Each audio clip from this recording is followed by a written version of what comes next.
bedroom today because we're doing a little bit of a bathroom remodel in our basement, and they're sawing tile today. So I think I'll stay away from that. So having a home office can have its pros and cons. So bathroom remodel in the basement and sawing tile today. So I think I'll stay away from that. Hearing an echo there a little bit. All right, looks like we're live on YouTube. Leslie is not actually here. Leslie is her picture is here, but Kevin is behind the scenes working the webinar today. So hi, Kevin. Let us know if you have any technical difficulties or anything, but I think we're good to go. I'm not hearing my echo anymore. So good morning. Welcome everybody to the Diabetes Reversal webinar. I'm Joe Barton with Barton Publishing, and we've got Dr. Scott Saunders with us. The man, the myth, the legend, and the one that you're all here to hear from and learn from. So we welcome your participation today. If you're in Zoom, you can enter questions into the little Q&A section at the bottom of the Zoom box. Or if you use the chat, you can also ask us questions through that. And Kevin or I will be looking at those and then asking those live to Dr. Saunders here. So today's topic, we are going to talk about diabetes and medications. And we talked about metformin specifically a few weeks ago on our webinar when we were all together in Utah. And that was a really good conversation. And a lot of people, have used metformin in the past or are using it right now. And we talked about the side effects and all of that comes with it, pros and cons. So we're going to get into the, other types of medications today. So welcome, Scott. Good morning. And why don't you just take it away? Let's start talking about this. Okay. Diabetes, we think of diabetes as because it has the same name, there's one illness that's diabetes. But when we say diabetes type 1 and diabetes type 2, we're talking about two very opposite illnesses. They're like polar opposites. And they have one thing in common though, is that in both cases, the blood sugar goes up. So we think of high blood sugar, oh, that's diabetes, right? But if you have high blood sugar because your pancreas doesn't make any insulin, so you can't bring sugar into your cells, that is a dangerous situation because then you don't have any energy at all. And so that's type 1 diabetes where you don't have any insulin. And without insulin, you can't get sugar into most of the cells in your body. So your blood sugar is going up and up and up. But if you have the opposite situation where you make a ton of insulin, you make a lot of insulin, maybe 10 times what the average person makes, and it's not working so that you can't bring sugar into your cells and your blood sugar is going up and up and up.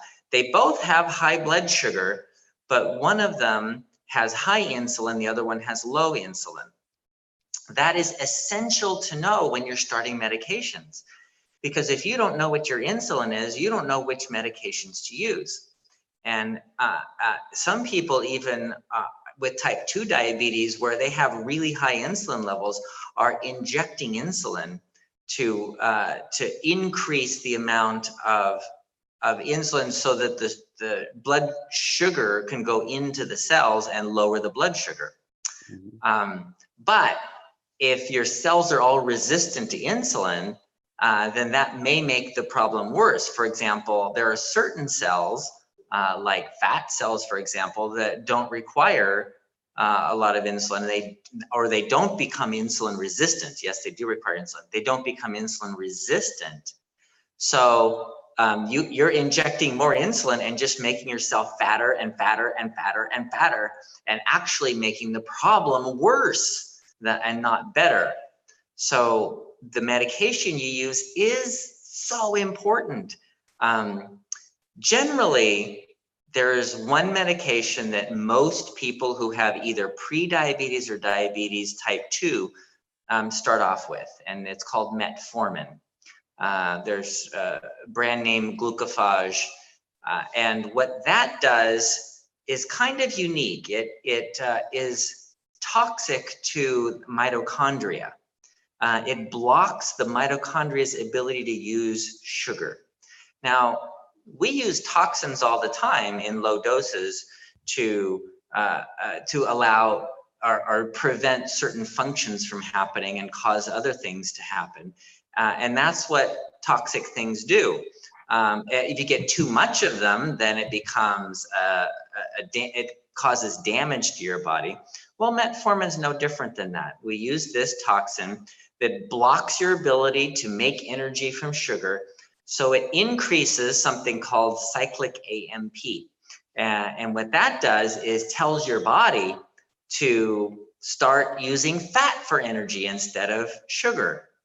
So the process of using fat for energy improves diabetes, of course, because now you're making ketones, your brain works better, your ability to burn fat, that's really important. One of the reasons people with diabetes type 2 say they have no energy is because they have such high insulin, which blocks their ability to use fat for energy, that when they run out of sugar, they get hypoglycemic and they feel horrible and they feel fatigued and weak and all of that. So when you use metformin, it allows or causes your body to start burning more fat for energy, and that allows you to use energy better, or at least two forms of energy, and improves your abilities. It also makes you be able to burn fat so that you can decrease the fat. And so those are general improvements in the way that type 2 diabetes works. So that's a reasonable medication, and I have prescribed it often. It's not a replacement for reversing the process and actually burning fat by decreasing the number of carbs. In the Barton Publishing Diabetes Reversal Kit, there is this step 1 or phase 1 of the 3-phase program is decreasing your carbohydrates dramatically, lowering them to about 20 grams of carbohydrate a day.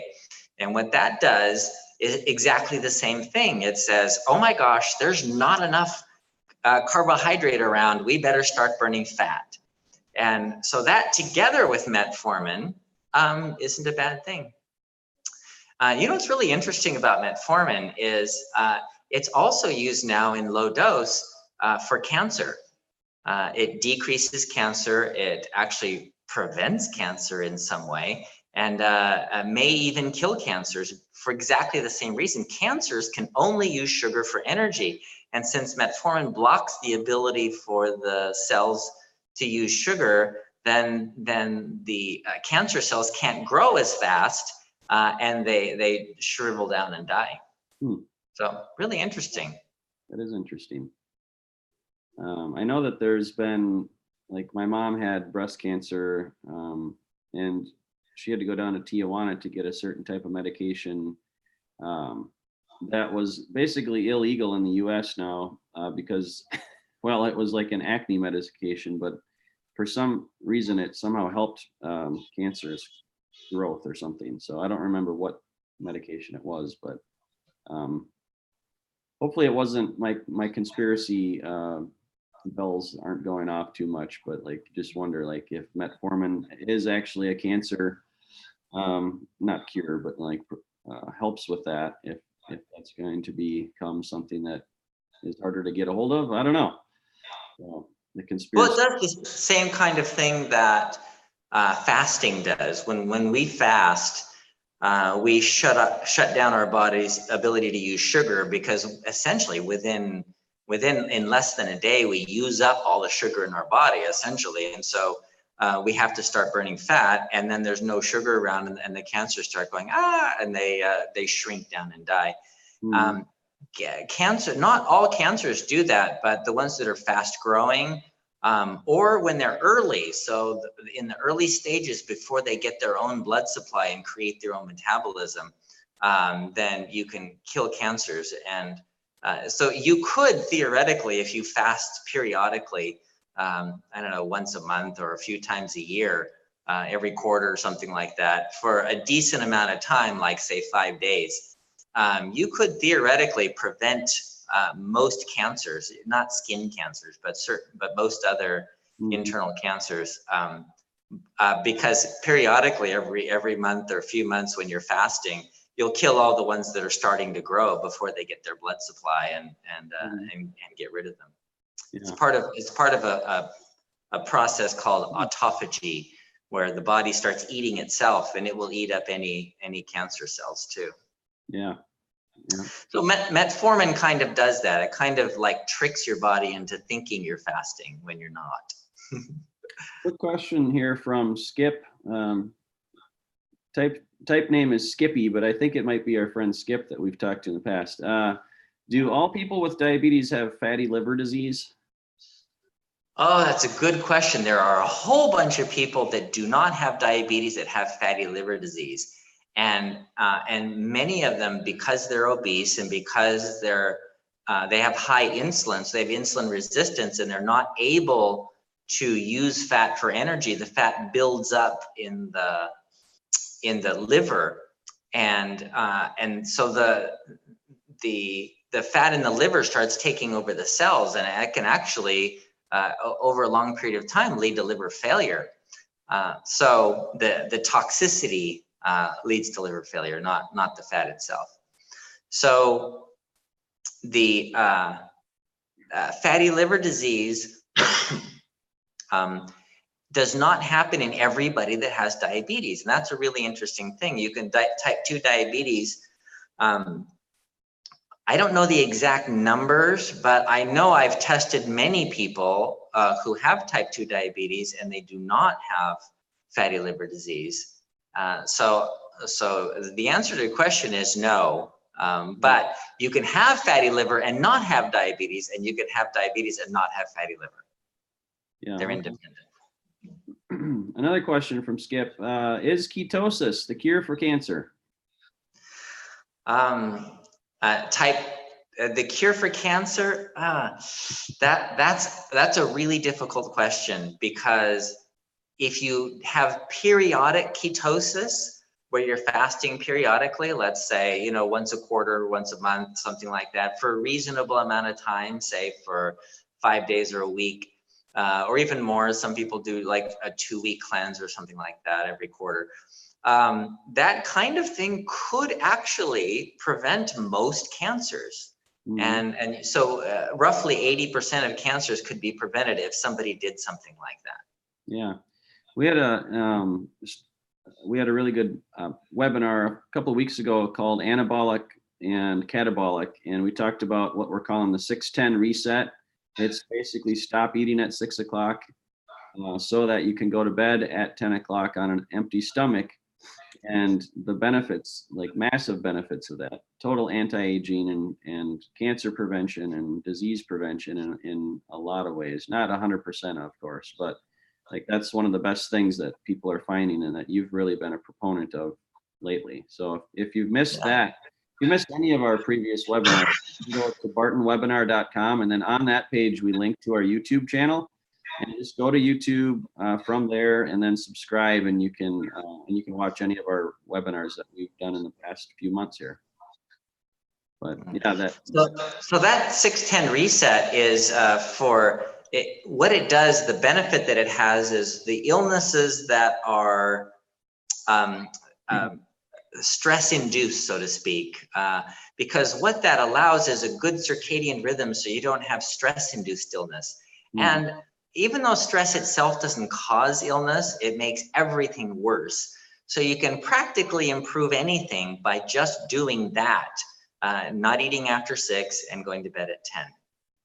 But like they just did a study recently that was released fairly recently, I think this month, on women and heart disease.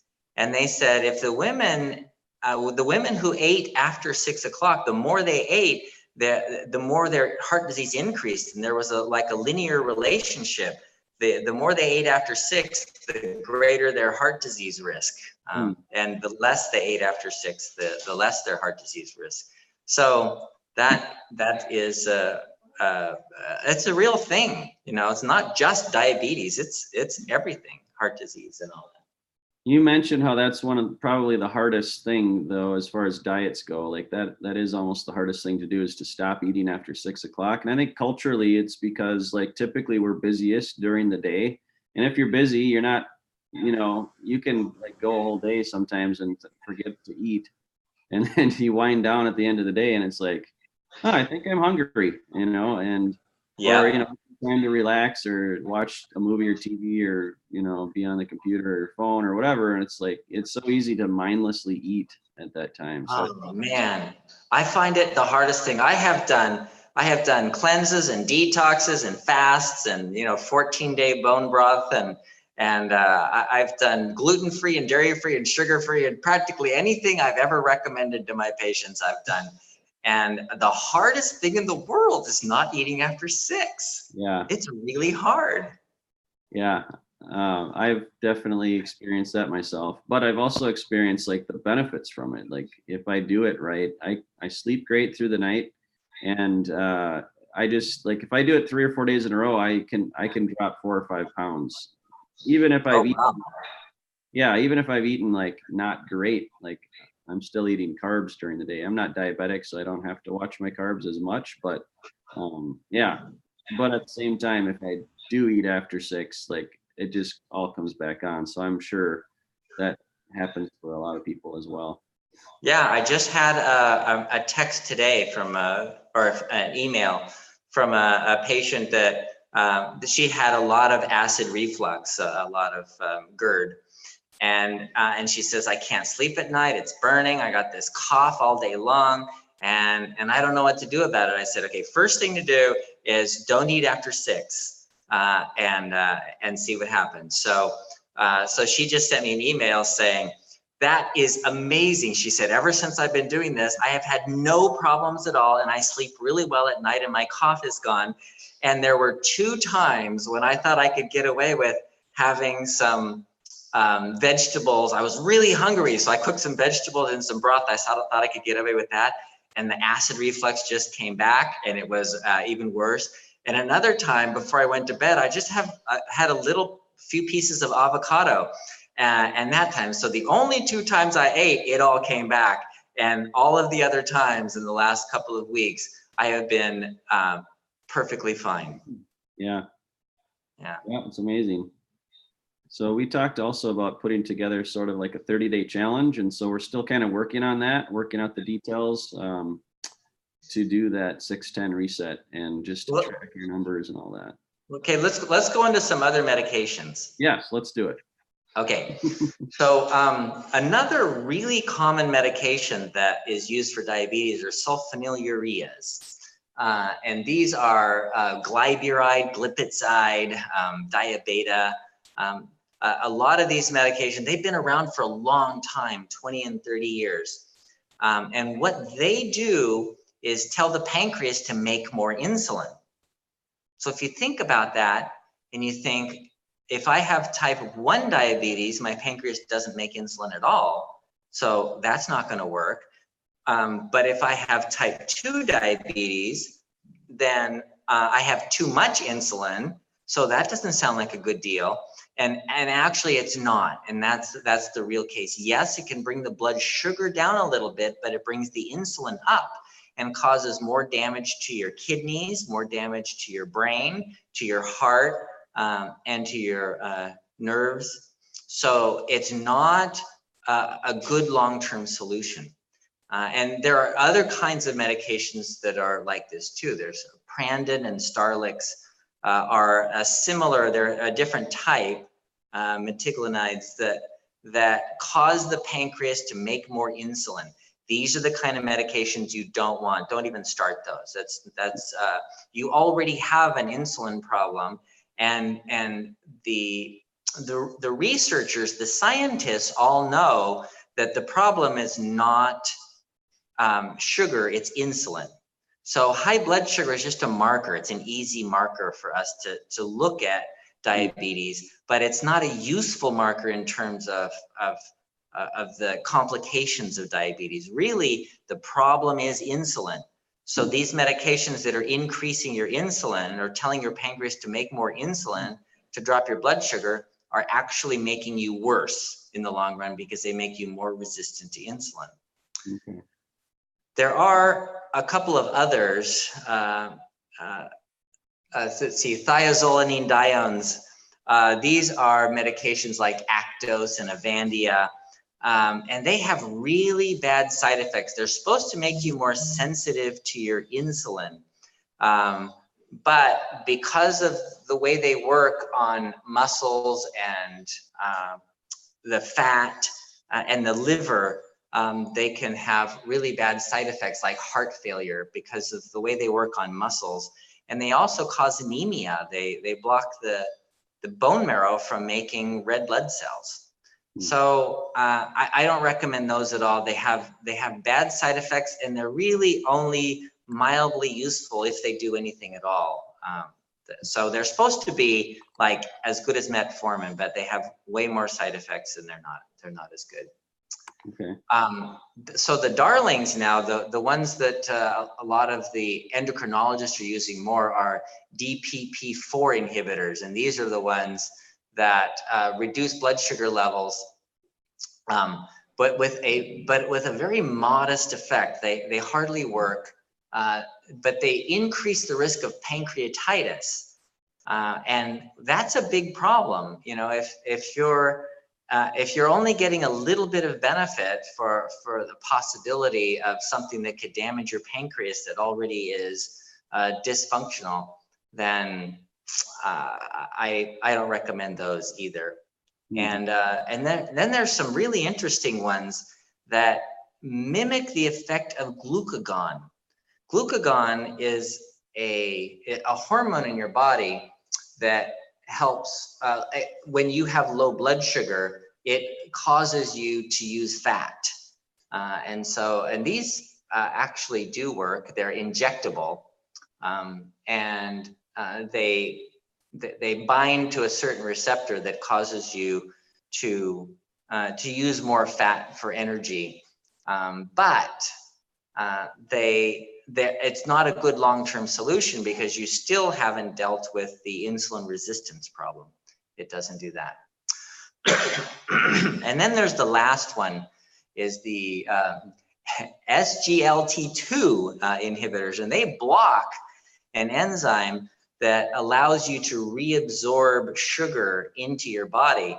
So it causes your kidneys to just waste sugar. So you just dump a bunch of sugar into your urine, which is okay. You know, you can't reabsorb the sugar, but they also cause variable effects on the blood sugar levels, and they can do damage. People don't get better from these particular medications. In fact, people who were taking on the study that was done, people who were taking them, even though their blood sugar was lower, they had a greater risk of complications like amputations of their legs. Wow. So actually it increased their risk of amputations. Wow. So that's an overview of the medications that are used for diabetes. Yeah. So you've had a lot of patients that have gone from several medications down to no medication. So what do you do with, like, how do you get someone to that level, and how can somebody work with their doctor to do that, to get off their meds? Okay, so first you have to have a goal. You have to know what your goal is. If your goal is low blood sugar, then that's not a good goal, because that's not going to help you in the long run. But if your goal is low insulin level, then that's a useful goal. So, for example, if you're on a sulfonylurea and it is telling your pancreas to make more insulin, but your goal is to have less insulin, then you go, okay, got to get rid of that medication right away. That one's out, because that is not going to help us reach our goal. What about metformin? Is that going to help us? Yeah, actually, metformin does help by making the body more sensitive to insulin and can decrease the need for insulin. So, so metformin would be a medication you could stay. Now, what if you were injecting insulin into your body to lower your sugar levels? But your goal is not to have a lower sugar level. Your goal is to have a lower insulin level. So the way I work with people is most of the time, I don't even tell them to measure their sugar. Don't even measure it. Throw your machine away. Don't even look at it.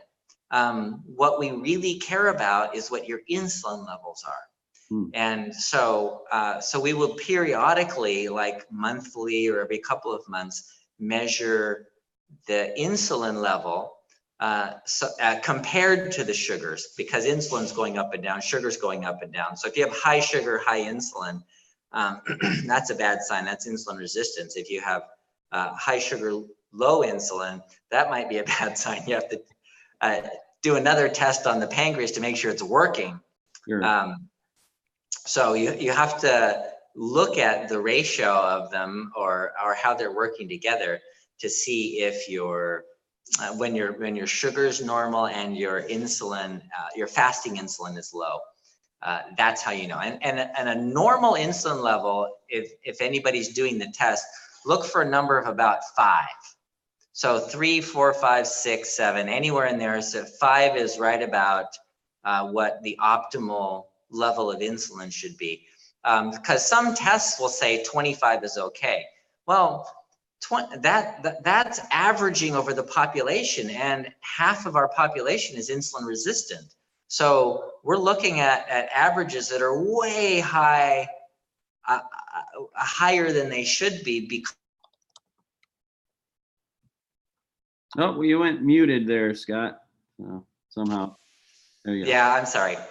So the optimal range would be somewhere around 5. Huh. So that's how I work. So you mentioned you tell some of your patients to throw away their blood sugar monitors, but like talk about A1C, because that is longer term blood sugar, right? Yeah. How is A1C measured? Is that done at home and like you just report your numbers to your doctor and they calculate it for you, or does the doctor do it, or how does that work? They actually have the machines that can measure A1C. They use them a lot in Europe. We don't hardly use them here, the home machines. Isn't A1C though like a formula to calculate like your average blood sugar over like 3 months or something? Yeah, the formula comes from the measurement of A1C. So the measurement of A1C is how much sugar is attached to your hemoglobin molecules. Okay. So your red blood cells average length of life is about 3 months. And so during those 3 months, because they're swimming in sugar, the sugar molecules attached to the protein called hemoglobin. And so how much sugar is attached to that hemoglobin is a factor of how high the sugar is and how long it's been swimming in that sugar. So we say sort of there's a 3-month average of time. And if your sugar is high, then you're going to have more sugars attached to the hemoglobin molecule. Okay. And so that's what the A1C is how much sugar is attached to it. And then from there, what you're talking about, there's a formula for determining what your average blood sugar is. So somebody whose hemoglobin A1C is 5.7, their average blood sugar is going to be 125-ish. Yeah. If they're 5.5, then their average blood sugar is going to be in the 110-ish range. So yes, you can determine what your average blood sugar is by the hemoglobin A1C. Okay. And it's a great measurement. Actually, the A1C is more useful in many ways than the instant blood sugar, because as you know, blood sugar can go up and down really quickly. In a matter of minutes, it could be a lot higher than it was, and so you just can't test all the time. It's interesting now because they have these subcutaneous machines for diabetics type 1 diabetics especially, where they can know their blood sugar all the time, and they're getting this graph of what their blood sugar is, and they can bring it up on their phone and just look at their blood sugar. Oh, that's when I ate that potato. Yeah. It's pretty cool. A lot of parents with kids that have type 1 diabetes will have that app, and they can see and they'll get alerts if their blood sugar goes too low, which that's pretty cool. Yeah. Technology is amazing. I love it. Yeah. So I could go to the doctor's office this week and get a hemoglobin A1C test, and it would give me a number. Like, does that test come back after a couple of days, or how soon can I get that reading? Yeah, a couple of days. And it's useful to get a fasting insulin level too. So if you get sugar, hemoglobin A1C, and insulin, and then that can tell you the insulin resistance that you have. And so then you know what to do, because it's really the greatest benefit is to lower insulin. So if your insulin is 10, you go, well, that's borderline. And if it's higher than 10, then it's high. You really want it around 5. Okay, cool. Making some notes. So yeah, that would be good to get checked. I mean, I'm just even thinking for myself, and just to have a better awareness of me and others, like just to speak the language and understand this better as we try to help people reverse diabetes. So can you talk a little bit about cinnamon, and like how does cinnamon work with insulin, blood sugar, and that? And because it's sort of a natural medicine, right? Oh yeah. Exactly how it works is not well known. Exactly what is happening is not well known. But what it does is lowers or increases your sensitivity to insulin. And the advantage of that is as it increases your sensitivity to insulin, then you don't need as much insulin. Remember, the problem is really not sugar. The problem is insulin. So if you can lower insulin levels, then you can prevent the complications of diabetes. Lowering blood sugar does not prevent the complications of diabetes. So cinnamon works in a similar way to metformin, but not on the cyclic AMP, in that it helps you to use sugar more efficiently and be able to burn fat the way metformin does. Okay. All right. Jane has a question. She said, "I'm rather confused because as far as I know, my insulin level has never been suggested. I don't know whether this is because I'm in the UK and the NHS has its own pathway for type 2, which is metformin and diet changes. Any comments? Sorry, I meant tested, not suggested. So insulin levels have never been tested. Is that common here as well as the UK? Yes. Endocrinologists are taught in the United States and in the UK by the drug companies to not test insulin. The reason is remember the goal. If your goal is blood sugar, then you're going to have to, then there's a medication for your blood sugar. But if your goal is to lower insulin, there's no medication for that. So since we're medical doctors, we're taught about medicine and how to use medicine and what to do with the medicine. And so it's really only about medicine. And so if you're not measuring your blood sugar, then who cares about even metformin or, metformin, insulin could help. But all of these new things that lower blood sugar are become superfluous, and you wouldn't need any medications if your goal was to lower insulin. Okay, yeah, very interesting. So yeah, that would be something for so you can go to the doctor and they will test your insulin if you ask them. Most of them might ask you, why do you want to do that? It's like, well, because I really want to know what it is. So because that's an important metric to measure. Right, and if your insulin is like really low, then you know that you may have an impaired pancreas, that it might not be functioning well, in which case you may need some insulin. So it's not that that you never need medication. It's that if you don't know your insulin, you don't know what to do. And if your only goal is to lower blood sugar, then you're going to cause the diabetes to get worse. So is insulin a test that can only be done by a doctor or lab, like with a blood draw, or you can't do a finger prick type of thing from home? No, there's no, I don't know that there's a finger prick test for it, but I know that in many states, in the United States at least, you can go into a lab and have tests done. You can order your own tests. There's no laws, except like in New York. New York has laws, but most states, you can, you don't need a doctor to order tests for you. You can have tests done. Okay. Yeah, if anyone watching this is interested in us finding something you can do, like for us to give you references to like an at-home or the lab comes to you or something, or that, let us know.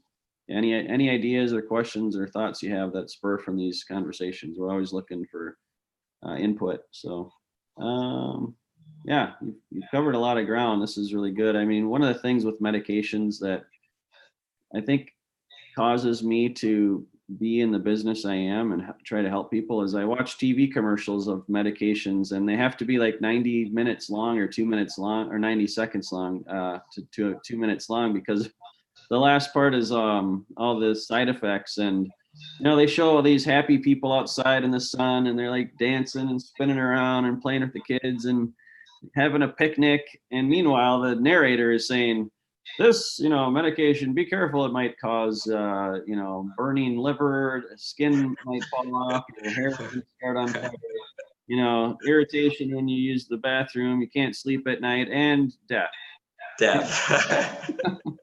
Yeah. Other than that, it's, go talk to your doctor about getting this amazing medication. So how much of those, so I am thankful that at least they have to say those things about the medications. Some countries don't even allow medications to be advertised, which is interesting. But yeah, like how do you recommend to your patients as far as, well, I mean, you need a good doctor that can tell them and that is concerned about, the risk factors of medication. But, like, is it drugs.com where you can go on and look up the medication you're on and look at the side effects and it tells you the data to look into that? Do you recommend that for the average person to study and become informed? Yeah, I think a lot of doctors tell their patients, don't go on the internet, don't look it up on the internet, because they're going to give you worst case scenarios and they're going to give you bad information. And it's true, everything is on the internet and it's bad information. But you know what? You get just as much bad information from quote reliable sources like drug companies on their drugs. There's been a lot of bad information on that. In fact, studies published in the New England Journal of Medicine, the editor of the New England Journal of Medicine, she's like, for more than 10 years, she was the editor of the New England Journal of Medicine, which is the premier medical journal. And she says, essentially, you can't trust anything in that journal. You don't know, because most of the research, it's bad research. It is manipulated in many different ways. And it's published because somebody had a lot of money to get it published. In some cases, the doctors that have the researcher doctors that have their names on there from famous universities never even did the research. They just sign on and they get paid to have their name put on it. And it's actually done by the marketing department of a drug company. Yeah. So when she retired, when she stepped down and said, look, nothing is reliable in medical journals, then you have to start saying, whoa, where can I get reliable information? Well, so when you go on the internet, you have to be careful on both sides. You can't, just because it's official or accepted doesn't mean it's good. In fact, if you look throughout history, most of official doctrines or truths throughout history have been wrong, and they've been proven wrong later on. So what makes us think that we have the official truth because it's generally accepted as true, it does not make it true at all. So you still have to be very careful, discriminating, judgmental on everything, and you can't rely on something that even me, I may be mistaken. I don't know. Yeah. Well, that brings up a whole nother world, which I think is important to think about. And it's that of like your faith and your beliefs, and really like using your own intuition, and I'd say mindfulness, like mindful eating. Like, I think if a person just thinks about what they're eating, what they're putting in their body, and thinks like, is this healthy for me? I think you have the answer inside you. I think we know what to do, but sometimes we want someone else to tell us like what's best for us. But like, so I just think like, as I read the Bible and study Genesis, and I read how God gave us the green plants and the green, for our food. It says it right there. Like, if you eat what God put on this earth for us to eat, that just resonates. Like, yeah, that's going to be good for you. Like, that's what we were intended to eat. So, yeah, and I know you have some. But that's true. I mean, if research bears that out, if you are eating, broccoli and spinach and potatoes and carrots and lettuce and stuff that came out of the ground, it's pretty hard to get diabetes. It's pretty hard to get all of the heart disease and cancer, the illnesses that plague our societies. Because we know that processed foods are not good for us, and yet we continue to eat them because we like them, because and then we'll fall prey really easily to the people that tell us what we want to hear. It's the flattery, it's called, where people like a doctor comes in and says, it's not your fault. No, it's not what you're eating. You can eat anything you want and just inject this insulin and you'll be fine. And people want to hear that. The people who want to hear that will stay sick. Yeah. One other question here. Dr. Saunders, can you talk about berberine versus metformin? Berberine, I'm not sure how. Berberine. Okay. Yeah. So berberine has a lot of really good research now to show that it does help to lower blood sugar, at least. I don't know of any research to show that it lowers insulin or improves insulin resistance, but it does lower blood sugar. And so what they asked was, in comparison to metformin, because of the way metformin works, remember, it's a toxin, and it's toxic to the mitochondria, so they can't use sugar, so that it forces them to burn fat. And there are certain cells that some people become really sensitive to that, especially liver cells and muscle cells.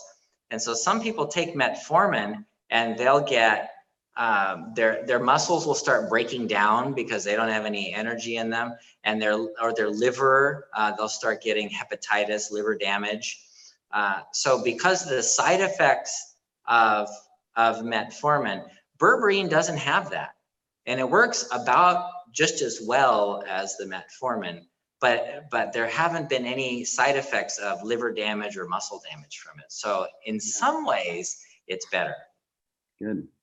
Okay, well, to wrap up here, if you're on the Barton Publishing email list and you're watching this, you probably saw some emails that we sent out beginning last Friday, and it was our Veterans Day sale for Synachroma. And basically, this is the best offer, lowest price we've ever had for Synachroma.